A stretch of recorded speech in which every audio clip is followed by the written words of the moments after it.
Di sini saya akan menjelaskan daftar pembahasan yang akan dibahas di pertemuan kali ini mengenai SIPAPI. Yang pertama adalah alur pengajuan akreditasi perpustakaan, kemudian yang kedua pengenalan SIPAPI dan pengajuan akreditasi melalui SIPAPI.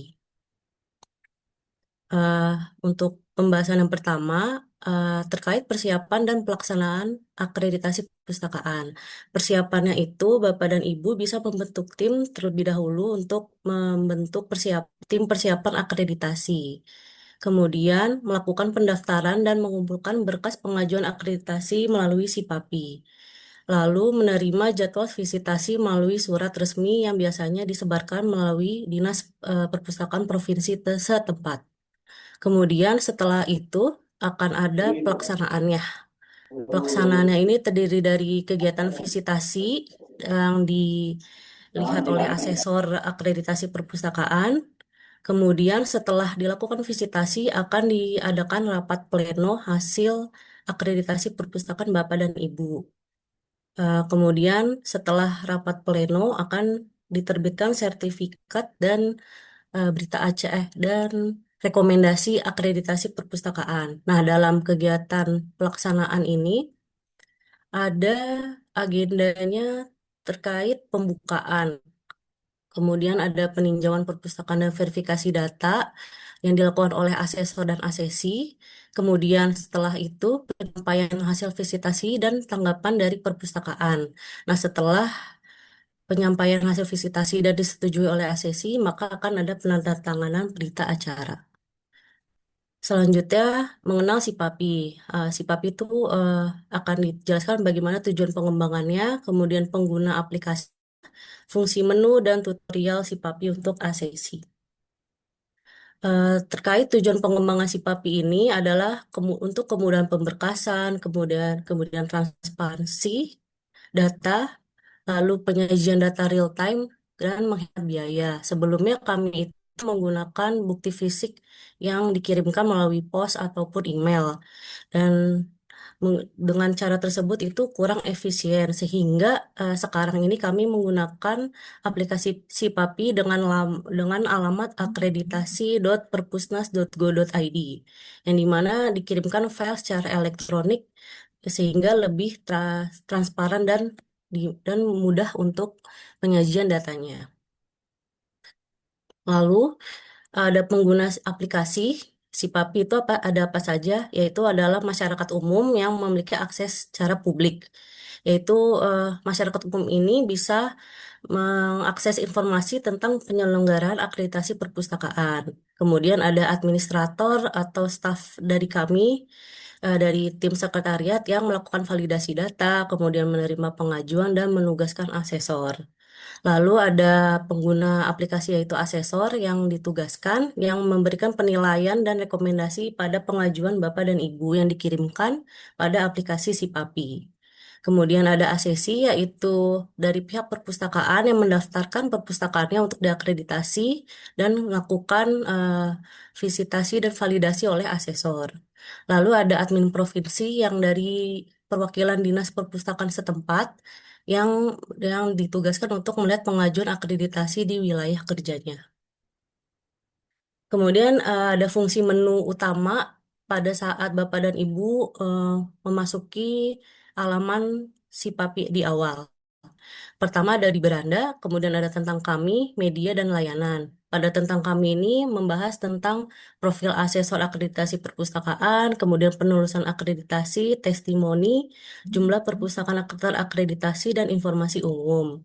Kemudian ada media meliputi berita, galeri, dan video. Lalu ada layanan FAQ atau pertanyaan-pertanyaan yang sering ditanyakan. Kemudian ada pengunduhan berkas, misalkan seperti eh, berkas pengajuan terkait sertifikat yang nanti akan eh, dicantumkan pada saat data kelembagaan asesi.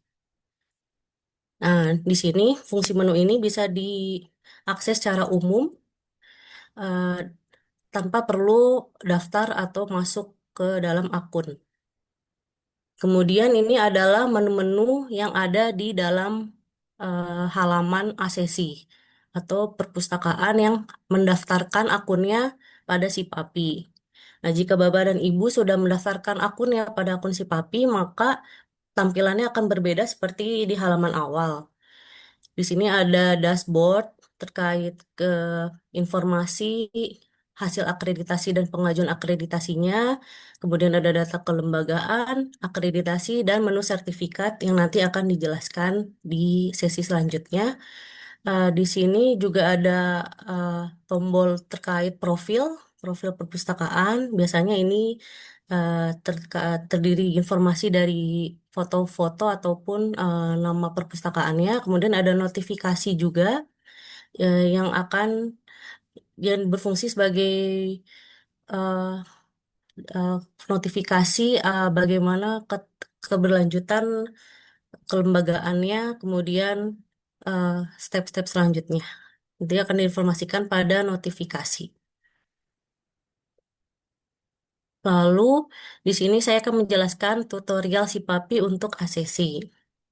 Nah, di sini Bapak dan Ibu, jika ingin mendaftarkan perpustakaannya pada aplikasi si Papi, silakan untuk klik menu daftar yang ada di pojok kiri, pojok kanan atas. Nah, di sini langsung ada menunya, create account, ada nama, username, email, password, dan konfirmasi password, kemudian CAPTCHA. Nah, untuk nama ini diusahakan nama perpustakaannya ya Bapak dan Ibu, bukan nama pustakawan ataupun nama lainnya. Ini nama perpustakaannya, kemudian username-nya, lalu ada email yang didaftarkan ini harus aktif, lalu password yang harus diingat, dan kemudian konfirmasi password kembali. Dan jangan lupa untuk konfirmasi CAPTCHA yang disesuaikan nanti akan disesuaikan pada tampilan yang akan diberikan oleh sistem. Nah, di sini seluruh data yang diminta emailnya juga harus aktif ya Bapak Ibu dan akun sudah otomatis aktif jika Bapak Ibu sudah mendaftarkan akunnya, tidak perlu konfirmasi ulang lagi di email. Lalu login kembali pada menu masuk yang ada di sini, di samping daftar. Nah, setelah itu isi data kelembagaannya. Bapak dan Ibu setelah tadi bikin akunnya itu di menu daftar, maka langsung masuk saja ke menu masuk, kemudian masuk kembali eh, ke akun Bapak dan Ibu dari username-nya, kemudian masukkan password yang tadi sudah didaftarkan. Nah, jika sudah masuk, maka langsung isi saja data kelembagaannya pada menu data kelembagaan sesuai dengan kondisi perpustakaan yang sebenarnya. Kemudian siapkan pernyataan penulisan sertifikat yang siap diupload dan sudah ditandatangani dan dibubuhi cap instansi. Nah, berikut adalah tutorial pengisian data kelembagaan ASESI. Di sini Bapak dan Ibu wajib untuk menginput data kelembagaan karena data kelembagaan ini sebagai acuan pembuatan sertifikat. Nah, di sini ada jenis perpustakaannya, misalkan perpustakaan SD atau perpustakaan perguruan tinggi. Di sini dipilih, kemudian nama perpustakaannya, kemudian nomor pokok perpustakaan atau NPP yang bisa didapat di data.perpusnas.go.id, kemudian nama lembaga induk, kemudian wilayah ini ada wilayah 1, 2, 3, dan 4. Wilayah 1 ini meliputi Pulau Sumatera, wilayah 2 Pulau Jawa dan Bali, kemudian NTT NTB, lalu wilayah 3 meliputi Pulau Kalimantan dan Sulawesi, kemudian wilayah 4 meliputi Papua. Nah, di sini dipilih saja nanti provinsinya setelah memilih wilayah, dilengkapi, kemudian alamatnya juga dilengkapi secara lengkap ya Bapak dan Ibu, karena menjadi acuan di sertifikat yang akan diterbitkan. Kemudian diisi isi tenaga perpustakaan. Setelah itu koleksi ini perlu diperhatikan, tidak perlu ditambahkan titik. Misalkan ada 1.000 koleksi, ditulis saja 1.000 tanpa titik ya. Karena di sini kadang-kadang ada beberapa asesi yang salah mengisi sehingga ada data kelembagaan yang ditolak. Kemudian pernyataan sertifikatnya yang tadi sudah disiapkan diupload di sini maksimal ukuran yang diupload sekitar 2 megabytes. Formatnya bisa berupa PDF ataupun foto. Kemudian predikat terakhir jika perpustakaan Bapak dan Ibu belum melakukan akreditasi, maka tidak usah dipilih. Lalu setelah Bapak dan Ibu melengkapi semua data kelembagaannya, maka akan terbit statusnya request. Nah, kalau misalnya statusnya request ini masih divalidasi terlebih dahulu oleh admin dari DSA. Jika sudah divalidasi, maka nanti akan bentuknya seperti ini, ada tulisan valid di statusnya berwarna hijau. Jika tidak divalidasi terlebih dahulu oleh kami, maka Bapak dan Ibu tidak bisa melanjutkan ke menu selanjutnya, yaitu mengisi pengajuan di menu akreditasi. Nah, kemudian pada tahun ini, mulai tahun 2026, kami menerapkan instrumen akreditasi perpustakaan yang 6 komponen. Nah, di sini nanti saat memilih jenis perpustakaan, Bapak dan Ibu mohon diperhatikan pada menu jenis perpustakaannya ini memilih yang ada eh, dalam kurung 2025 ataupun 2026. Nah, di sini disesuaikan saja jenis perpustakaannya, kemudian dipilih yang tahun terbaru. Karena untuk tahun sekarang ini sudah diterapkan 6 komponen. Jadi harus diperhatikan lebih baik pada saat pengajuan di jenis perpustakaan. Nanti akan berpengaruh pada pengisian akreditasi. Nah, setelah itu adalah tutorial si Papi sebagaimana submit pengajuan akreditasi di menu akreditasi. Nah, nanti setelah data kelembagaan Bapak dan Ibu sudah divalidasi oleh kami, oleh admin, maka Bapak dan Ibu bisa melanjutkan pada menu akreditasi. Nah, di sini jika Bapak dan Ibu baru saja mengajukan akreditasi, bisa langsung klik menu Create Akreditasi Baru. Lalu setelah mencet create akreditasi baru, langsung saja input beberapa pertanyaan yang akan disajikan oleh sistem, input sesuai kondisi perpustakaan yang ada dan bukti fisik yang ada. Lalu setelah itu mengunggah bukti fisik dalam folder Google Drive biasanya dalam tautan. Di sini bisa dicantumkan saja satu persatu. Kemudian nanti juga bisa dicantumkan Google Drive-nya juga nanti di akhir dan link YouTube video profil perpustakaan. Nah, untuk bukti fisik ini ada maksimal kapasitasnya. Nah, di sini terkait bukti fisik ada beberapa ACC yang kesulitan untuk mengupload bukti fisiknya. Jadi bukti fisik yang harus dikumpulkan di aplikasi Sipapi ini memiliki kapasitas ukuran maksimal 10 megabyte saja. Jika lebih dari itu maka tidak bisa diupload, dan maka dari itu Bapak Ibu perhatikan sebelum mengupload bukti fisiknya diharapkan untuk melihat kapasitas dokumennya. Jika misalkan dokumennya masih terlalu besar bisa dikompres ataupun bisa dibikin link link dalam bentuk PDF ataupun Word. Nah, setelah itu Bapak dan Ibu bisa melanjutkan sampai pengajuannya diajukan di Sipapi.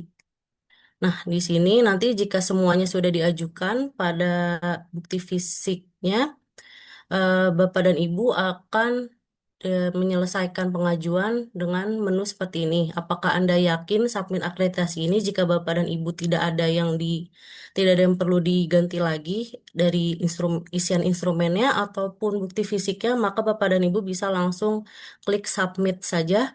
Kemudian nanti pengajuan ini sudah diterima oleh kami dengan status diajukan.